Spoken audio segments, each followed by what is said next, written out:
Friends, welcome to Prakash Tarot Card Reader. Thanks for taking your time out and watching the video. If you like the video, please do subscribe. Thank you.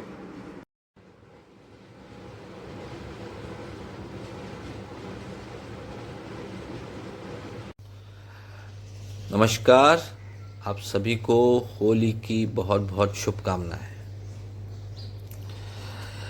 27 मार्च 2021 के दिन शरद पवार साहब जो थे वो अहमदाबाद गए थे प्रफुल्ल पटेल जी के साथ गौतम अदानी जी से मिलने के लिए, ऐसा कहा जा रहा है। और उस दिन भारतीय जनता पार्टी के बड़े नेता अमित शाह साहब, भारत देश के गृह मंत्री, वो भी अहमदाबाद में थे। तो मीडिया में ये अटकलें उठी कि इन दोनों की, शरद पवार साहब की और अमित शाह साहब की मीटिंग हुई है, सीक्रेट मीटिंग महाराष्ट्र को लेके। तो अब उस मीटिंग में कितना सच है, कितना झूठ, क्या वाकई में मुलाकात हुई तो क्यों हुई, उसका आउटकम क्या होने वाला है, उसके लिए है ये रीडिंग। अगर आप नए हैं मेरे इस YouTube चैनल पे तो मेरे इस YouTube चैनल को सब्सक्राइब करना ना भूलें। अपने कमेंट्स, आइडियाज़, सजेशंस हमेशा देते रहें। जब भी मुझे मौका मिलेगा आपके आइडियाज़ के ऊपर ज़रूर मैं वीडियोस बनाऊंगा। अब आते हैं रीडिंग की तरफ। तो क्या है, क्या मुलाकात हुई थी? जिस तरह का ये कार्ड आया है, पेंटिकल्स, किंग ऑफ पेंटिकल्स, यकीनन पवार साहब की मुलाकात अमित शाह साहब से हुई थी, गौतम अदानी ने ही करवाई होगी, लेकिन प्रफुल्ल पटेल जी की मुलाकात नहीं हो पाई है। अब ये मुलाकात क्यों हुई? कहीं ना कहीं अब प्लानिंग को एक इम्प्लीमेंट करने का टाइम आ गया है, जिस तरह का ये कार्ड है, और सपोर्ट भी दिखता है। फिर पवार साहब के दिमाग में क्या चल रहा है इस समय महाराष्ट्र पॉलिटिक्स को लेके और बीजेपी के साथ टाइप को लेके, तो ये दो कार्ड आए हैं।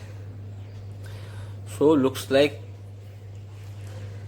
उनको कोई परेशानी नहीं है बीजेपी के साथ जाने में, लेकिन अब कैसे जाना है? ये कार्ड जब भी आता है ना, जब किसी के दिमाग में कोई बहुत बड़ा झोल चल रहा रहता है, तब इस तरह का कार्ड आता है।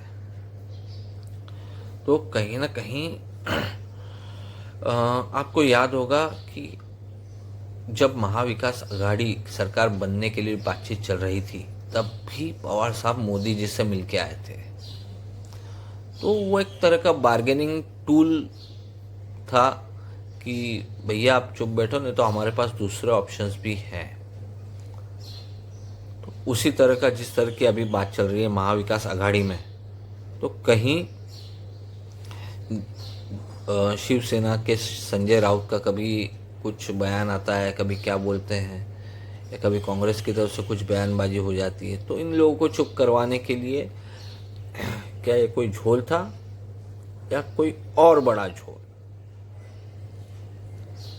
ये झोल की तरफ मैं बाद में आता हूँ। सबसे पहले तो क्या पवार साहब जाना चाहते हैं बीजेपी के साथ? तो ये देखिए, ये कार्ड आया है। बीजेपी से उन्हें कोई परेशानी नहीं है बीजेपी के साथ आने में, और यहाँ पे ये भी दिखता है कि new type, new association, new partnership. Amit Shah साहब क्या सोचते हैं?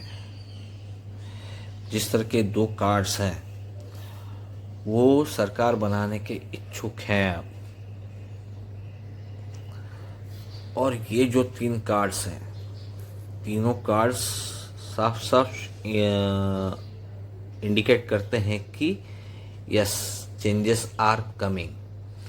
अब आपको याद होगा कि मैंने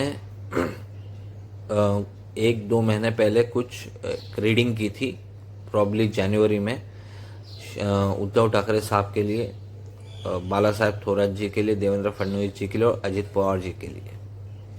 तो उसमें साफ साफ इंडिकेट किया था कि April to June period will be difficult for Uddhav Thackeray ji and Bala Saheb Thorat, and उसके बाद का भी पीरियड इतना अच्छा नहीं है। तो अब आज 29 मार्च है और अप्रैल अब शुरू होने वाला है, और यहाँ पे भी अब बात आती है ये झोल की। तो क्या है ये झोल? वो जो वीडियो है उद्धव ठाकरे साहब की रीडिंग का, उसका लिंक मैं डिस्क्रिप्शन में दे दूंगा।